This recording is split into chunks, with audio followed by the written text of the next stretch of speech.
Apakah arti kebahagiaan bagi seorang mukmin menurut Al-Quran dan Sunnah? Karena ada kebiasaan orang miskin melihat, karena ada apa ini ya? Ada sebagian orang miskin melihat menjadi kaya adalah kebahagiaan. Orang sakit melihat orang yang sehat adalah kebahagiaan. Tentu saja kebahagiaan ini relatif, besar kan kebahagiaan. Semua yang membuat orang tentram dikatakan bahagia. Kan itu. Kita bangun tidur sehat, oh saya bahagia. Kita dapat uang, kita bahagia. Dapat keturunan, bahagia. Soalnya gembira namanya kebahagiaan. Tapi ini tentu ada tingkatan-tingkatannya, gitu kan? Ada orang miskin, dia lihat bahwasanya harta itu kalau dia kaya, dia bahagia. Ini nggak bisa kita salahkan. Tetapi kebahagiaan itu akan betul-betul dia capai pada saat dia punya harta kalau dia seperti sabda Nabi SAW, ni'mal malu salih fi yadi abdis salih. Harta yang paling baik adalah harta yang halal di tangan orang yang saleh. Harta yang saleh di tangan orang yang saleh. Artinya harta yang halal dan di tangan orang yang faham tentang haknya uang itu. Itu baru dia dapat puncak kebahagiaannya. Dia kaya kemudian dia infakkan. Tapi kalau cuma sekedar dia miskin lalu dia mengatakan, saya kayaknya pengen orang kaya seperti itu. Nanti biarpun kalau saya kaya saya akan buat sama. Buat diskotik lah, buat apalah segala macam, buat maksiat. Maka ini tidak ada kebahagiaan di situ. Karena kata Nabi SAW, manusia 4 golongan. Golongan pertama yang paling mulia adalah orang yang Allah karuniai harta, ilmu dan harta. Makanya jadikan dalam salah satu doa-doa antum ikhwan dan akhwat sekalian, Allah marzuqni ilman wa mala waj'alni mimman yuhlikuhuma ala halaqati fil haqq. Ya Allah karuniakanlah aku ilmu dan harta dan jadikanlah aku orang yang menghabiskan keduanya di jalanmu.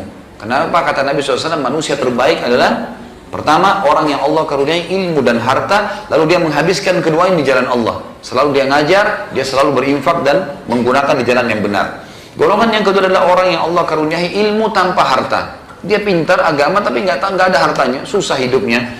Tapi dia bisa meraih derajat orang yang pertama dengan cara dia mengatakan, ya Allah kalau engkau karuniakan aku harta seperti fulan, dia soleh itu juga orang soleh. Kalau saya sama dengan saya akan buat yang sama. Kata Nabi SAW, fahuma fi ajri sawa. Mereka dalam pahala sama. Tapi ini dalam keadaan memang dia tidak punya ya. Jangan sampai ada dua A sama si B. Dua-dua punya ilmu, punya harta. Lalu yang si A mengerjakan apa yang tadi? Semua dihabisin di jalan Allah. Ngajar sepanjang hari. Kemudian dia juga infakkan hartanya, digunakan jalan yang benar. Kemudian si B melihatnya. Lalu si B bilang, cukup saya dengan niat aja deh. Gitu. Sekarang dia bilang, ya sudahlah, ini orang bangun masjid, saya juga kalau ada kesempatan saya bangun masjid. Padahal dia bisa, ada duitnya. Ini nggak masuk dalam hal ini.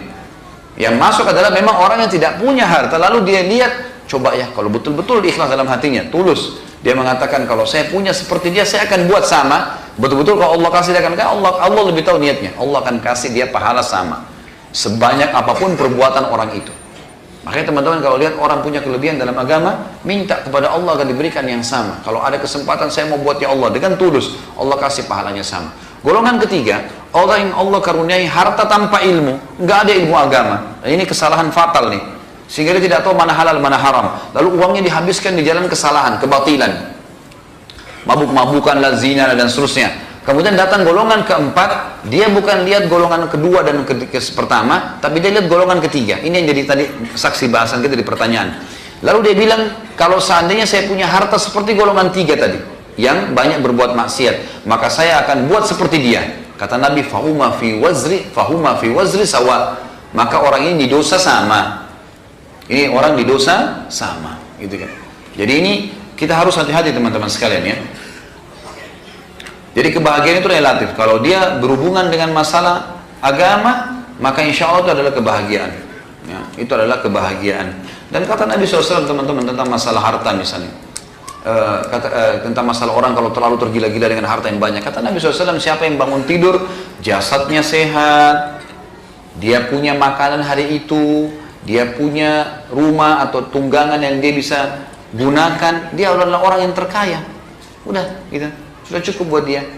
Atau kadang-kadang juga ada orang sakit berharap sehat, nah, itu harapan bisa saja dia minta sama Allah.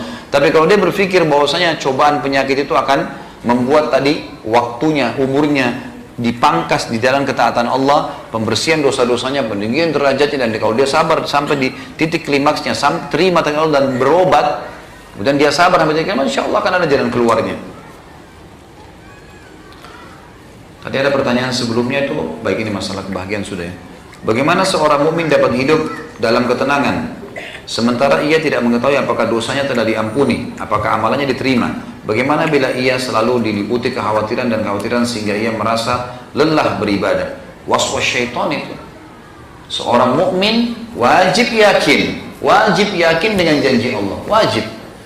Saya sholat, kita sudah jalankan semua syarat-syarat dan rukunnya, yakin Allah terima. Kita harus yakin, walaupun kita nggak bisa pastikan, gitu kan, kadar pahalanya. Tapi kita kalau sudah memenuhi syarat, Allah itu tidak pernah memungkiri janjinya. Kita harus yakin, kalau kita berbuat dosa, lalu tidak taubat, akan masuk neraka. Itu tidak bisa dipungkiri. Semua itu hukum, sunnatullah, nggak bisa. Jadi jangan ragu, nggak boleh ragu. Kalau kita sudah bertaubat, sudah beristighfar, nggak ada tanda-tanda khusus dalam agama, gitu kan. Sudah bertobat istighfar, lalu kita istiqomah jalan Allah. Makanya Imam Nawawi mengatakan syarat tobat nasuha adalah meninggalkan dosa itu seketika, menyesali dan janji sama Allah tidak mengulangi. Lalu ada ulama lain tambahkan syarat keempat, menyibukkan sisa umur dengan amal soleh. Udah selesai, jalankan, selesai. Allah subhanahu wa ta'ala maha pengampun. Bukankah Allah gembira dengan taubat hambanya? Udah kita yakin dengan janji Allah dan Rasulnya, jalan. Gitu kan. Umar bin Khattab dulu pemabuk radhiyallahu anhu, terus kemudian masuk Islam, taubat dan yakin dengan janji Allah, sudah bisa masuk surga. Sampai kata Nabi SAW, waktu saya sedang dimasukkan, waktu Isra Mi'raj, dilihatkan surga, ada sebuah istana terbuat ya, kubahnya itu dari emas atau dari intan gitu hadisnya. Maka aku bertanya pada Jibril, istananya siapa ini? Sangat mewah. Kata Jibril, ini adalah salah satu dari anak pemuda Quraisy. Kata Nabi SAW, aku berharap dia orang itu. Lalu aku bertanya, siapa itu? Kata Jibril, itu adalah Umar bin Khattab. Ini istananya dia. Padahal Umar masih di Madinah, masih hidup. Sebelumnya Umar bin Khattab dulu memerangi Islam. Berarti memang janji Allah benar, gak ada yang perlu diragukan. Jadi jangan ragu. Ini waswas syaitan sehingga membuat orang jenuh beribadah. Ada apa untuk jenuh teman-teman sekalian? Untuk apa jenuh? Gak ada ketentraman kecuali dalam masalah ibadah. Kalau antum gelisah dalam ibadah, berarti masalah dosa yang mengganjal. Fahamin itu.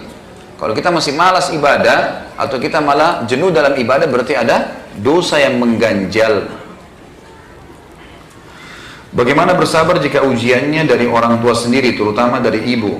Tentu saja sabar, sama saja jawabannya. Mau orang tua atau mau anak, tetap saja kita bakti dengan beliau di hal-hal, lakukan hal-hal yang diperintahkan oleh agama, misal tetap melayani pada hal yang bukan bau maksiat kepada Allah, tetap kita bakti, ya, tetap kita jenguk kalau sakit, tetap kita memberikan hadiah yang dibutuhkan dan seterusnya. Yang dilarang agama jangan diikuti, tetap aja lakukan. Gitu kan. Sabar, nasihatin, luruskan. Orang dicoba di orang tuanya, orang dicoba di anaknya, orang dicoba di pasangannya, gitu kan. Banyak cobaan.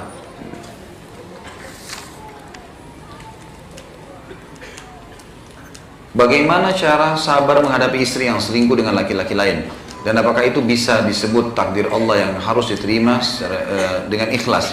Dan apakah talak sudah jatuh apabila istri sudah meninggalkan rumah? Mohon penjelasannya Ustaz, agar hati saya bisa tenang. Tentu saja orang mukmin tahu kalau setiap orang bisa berbuat salah.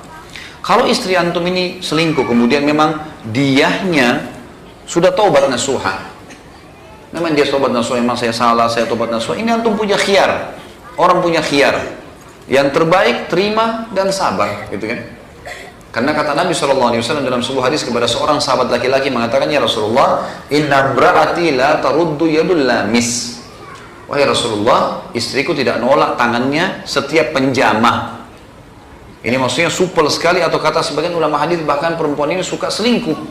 Kata Nabi SAW, talikha, ceraikan aja kalau gitu. Dia bilang, lakinni uhibbuha, tapi saya mencintainya. Maka kata Nabi SAW, amsikha, kalau gitu pertahankan dia. Dalam arti kata, luruskan kesalahannya, sabar sampai kamu mampu, semampu kamu. Gitu. Kalau kamu memang tidak bisa, karena memang kadang-kadang subhanallah, pasangan kita ini karena kita sudah terlalu cinta, nggak bisa kita ceraikan, atau nggak bisa cerai dengan kita. Kita berat untuk cerai. Kalau kita cerai malah mudaratnya lebih berat. Kita jadi sumpah, kita jadi sedih. Maka jangan terjadi, gitu kan?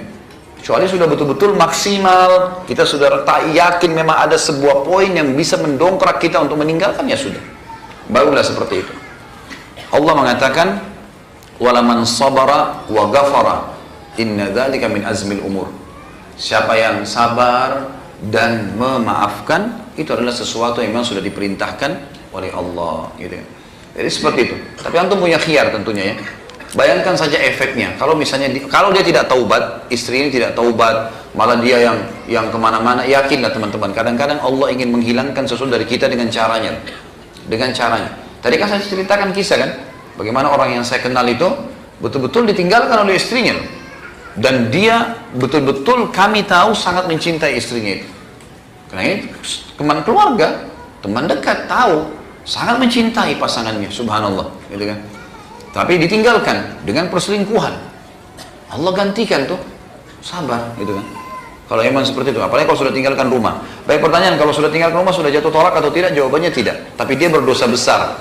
Karena sabda Nabi SAW, wanita manapun yang keluar rumahnya tanpa izin suaminya, maka dia dilaknat sampai dia kembali.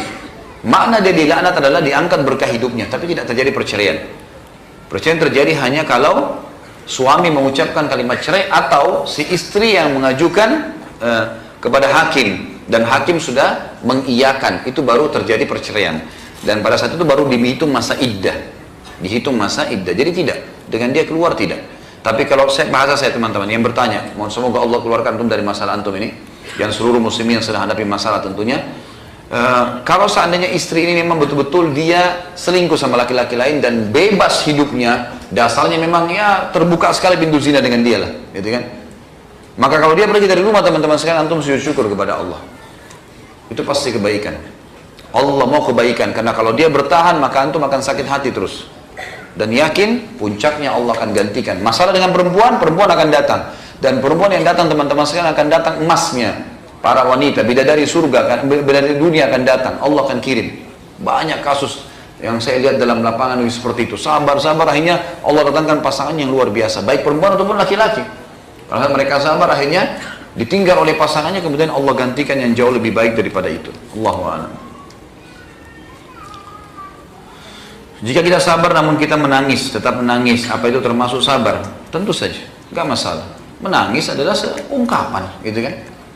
Tetapi kita berusaha, ya, bukan berarti tidak sabar kalau nangis ya, karena kita kesakitan misalnya, badan kita sakit, ada luka, kalau kena sakitnya kita nangis, tetap sabar namanya, tidak ada hubungannya dengan itu. Atau ada seseorang nyakitin kita, lalu kita sambil lulus dada, ya sudahlah, saya sabar, tapi sambil netes air mata, itu tidak salah. Karena Nabi SAW pernah menangis dengan meninggalnya Ibrahim, anaknya. Dan pada saat netes air mata, para sahabat menanyakan, ya Rasulullah, Anda nangis juga? Kata Nabi SAW, ini rahmat yang Allah masukkan dalam hati setiap hambanya. Bisa terjadi, tapi jangan berlebihan, teman-teman sekalian. Justru pada saat itu tunggangi untuk menjadi orang yang dekat dengan Allah. Tidak menceritakan masalahnya ke siapa-siapa, hanya menangis saja sambil dibawa ke sholat. Tentu saja itu positif, keluhkan kepada Allah. Nabi Ayub tadi saya sudah kasih contoh kan, tidak keluhkan kepada siapapun. Setelah istri juga nggak tanya, istri sudah tahu ada masalah. Dia nggak mau bawain suaminya, 18 tahun baru ditanya. Larikan ke sholat, tidak masalah. Allah tahu, Allah itu sifatnya yang maha tinggi adalah maha mengetahui segala satunya. Allah itu maha penyayang. Allah itu berat siksaannya kepada orang yang menzalimi kita, berat siksaannya. Nggak usah khawatir. Jelas di belakang ini ada janji-janji Allah. Semua cobaan, teman-teman, kata ulama, dimulai dengan sabda Nabi SAW, innamas sadmatu fil ula. Sesungguhnya pedihnya sebuah cobaan cuma di awal saja. Kalau sudah berlalu berapa hari, berapa bulan, berapa tahun, kita cuma tinggal mengenang, oh iya dulu saya pernah dicoba dulu begini, tapi sudah selesai. Cuma itu di awal. Makanya di situ cobaan yang pertama itu yang pahalanya sangat besar. Saya sudah menikah hampir 10 tahun tapi belum dikaruniai keturunan. Mohon doa dan amalan khusus. Dan apakah ini bentuk ujian kesabaran? Tentu saja kita doakan semoga Allah SWT memberikan kepada antum keturunan dan seluruh muslimin yang belum diberikan keturunan, gitu kan? Sabar. Ya, memang ini jawabannya adalah bersabar. Dia ikhtiar sambil beristighfar kepada Allah, dan ikhtiar semua yang syar'i boleh. Di antaranya yang banyak belum dikerjakan oleh teman-teman, ruqyah. Ya. Baca ayat-ayat ruqyah, mungkin itu jadi penyebab, gitu kan? Kalau memang secara medis sudah ikhtiar, maka coba ruqyah syariah, rutinkan baca ruqyah, bacain ayat Allah mengatakan Quran itu syifa linnas, obat untuk semua manusia. gitu kan? Obat untuk semua manusia. Jadi seperti itulah, mestinya ikhtiar. Apakah ini ujian? Iya, tentu saja. Nabi Ibrahim alaihissalam termasuk Nabi yang lama tidak dikasih anak kan? Sampai Sarah sudah tua, Ibrahim juga sudah tua alaihi wassalatu wassalam. Dalam beberapa riwayat disebutkan umur Ibrahim sudah di atas 60 tahun, gitu kan? Barulah Ibrahim dan Sarah juga sudah tua, mandul, barulah dikaruniai anak Ishak. Gitu. Nabi Zakaria juga begitu.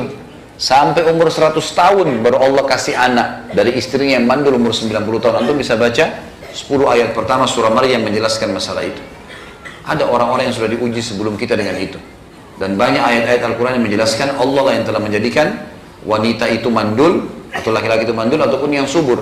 Dan Allah, kalau mau Allah jadikan laki-laki atau perempuan, sabar. Ada baiknya, pasti ada sesuatu yang baik yang Allah simpankan buat kita. Bagaimana kita membedakan apakah musibah yang kita terima ini suatu cobaan atau azab? Kalau antum berbuat dosa, dasarnya antum berbuat dosa, itu azab, gitu kan? Azab. Orang pergi diskotik, pulang mabuk, tabrakan, azab. Gimana? Tapi orang di majelis ilmu yang mulia, ini antum berita gembira teman-teman. Kata Nabi SAW, siapa yang keluar dari rumahnya ingin belajar agama dan mengajar, dua-duanya, yang mengajar dan yang diajar, itu betul-betul diikhlas karena Allah, dicatatkan baginya lengkap pahala haji. Hanya duduk 1-2 jam, 3 jam seperti dapat pahala haji lengkap. Dalam riwayatnya dikatakan siapa yang keluar belajar atau mengajar, maka dia di jalan Allah seperti orang jihad sampai dia pulang, gitu kan? Dia dapat pahala. Dalam hadisnya dikatakan malaikat menembakkan sayapnya, membuka sayapnya, melindungi para penuntut ilmu, gitu kan? Jadi banyak sekali manfaat-manfaatnya tentu. Jadi kita lihat di sini teman-teman sekalian, kalau kita karena masalah musibah, dianggap itu adalah sebuah azab kalau kita pulang atau habis melakukan kemaksiatan lalu datang cobaan itu. Tentu ini juga fungsinya bagi orang beriman membersihkan dosanya. Tapi kalau antum pulang dari majelis ilmu, antum pulang dari apalah ya, umroh dan haji atau terus ada cobaan datang, ya sudahlah, itu berarti ada sesuatu yang Allah inginkan. Ada sesuatu yang Allah inginkan. Sabar di situ, sabar. Saya subhanallah kemarin pas pulang 2 hari dari umroh Ramadan, 2 hari sebelum Lebaran, mau ke Balikpapan untuk khutbah Id, tiba-tiba saya kaget di grup tertulis, teman-teman sudah bicarakan tuh, teman-teman tamatan Madinah, ini ada berita apa lagi nih? Fatwa menyesatkan Khalid Basalam. Fatwa menyesatkan. Apa ini? Saya belum paham gitu. Terus akhirnya teman-teman sudah pada tanggapin tuh. Terus saya coba lihat, saya buka cuplikannya, subhanallah, ceramah 6 menit di-cut jadi 1,5 menit. Ini menyesatkan karena begini, karena begitu, karena kata Sayyiduna ini dan seterusnya. Padahal saya menjelaskan Sayyiduna, Nabiyuna dan Rasulina. Kalau diikuti 6 menit saya jelaskan itu. Kalau Sayyiduna bisa digunakan untuk siapa saja dalam bahasa Arab. Seperti ruangan ini ada masuk namanya Yusuf, kita bilang Sayyid Yusuf masuk, bisa dipakai, gitu kan? Tapi kalau Nabiyuna dan Rasulina itu dipakai untuk satu orang, untuk baginda Nabi SAW, tidak bisa orang lain. Maka kalau ketemu antara ini sama ini, kita dahulukan ini ditinggalkan, gitu kan? Kita kalau syahadat bilang apa? Asyhadu an la ilaha illallah wa anna Muhammad Rasulullah. Enggak ada kata Sayyiduna kan? Nah, begitu juga dengan kalau orang lagi membaca hadis Nabi SAW, an Abi Hurairah anhu anin Nabi SAW, enggak ada an Sayyiduna Nabiyuna. Jadi Nabi sudah jadi pengganti di situ. Ini saya jelaskan. Tapi bukan tidak boleh mengucapkan kata Sayyiduna, Maulana, kalimat yang mulia buat Nabi SAW, asal jangan melampaui batas. Seperti kata Nabi SAW, jangan kalian memujiku melampaui batas seperti Nasara memuji Isa putra Maryam. Tadinya Nasrullah, tadinya Nabiullah, terus tiba-tiba menjadi anak Allah. Kan gitu. Tapi katakan aku adalah hamba Allah dan Rasulnya, Abdullahi wa Rasuluh. Itu ucapannya, gitu kan. Banyak orang sibuk dengan mengambil potongan-potongan ceramah seperti lalu dijadikan sebagai fitnah baru. Itu menjelang, subhanallah, saya baru balik umrah, saya langsung berpikir, oh mungkin ini cobaan, sesuatu yang datang, Allah ingin sesuatu yang baik. Udah, saya ngobrol sama beberapa teman-teman yang memang membantu saya dalam masalah tim, kemudian kita coba upload kembali, meluruskan. Ikhtiar kita adalah seperti itu, sampaikan apa ada. Alhamdulillah responnya malah lebih bagus, dan Allah subhanahu wa ta'ala menunjukkan siapa orang itu, dan semoga Allah kasih hidayah. Tetap saja kita disuruh untuk memaafkan, sudah, semoga Allah kasih hidayah, gitu. Sabar. Bukan berarti saya harus berhenti dakwah gara-gara itu. Kalau target dia karena mau berhenti dakwah itu kekonyolan kalau saya berhenti, gitu kan. Malah harus sabar, jalanin, perjuangkan sampai meninggal dunia. Yang penting adalah kebenaran dan kebaikan.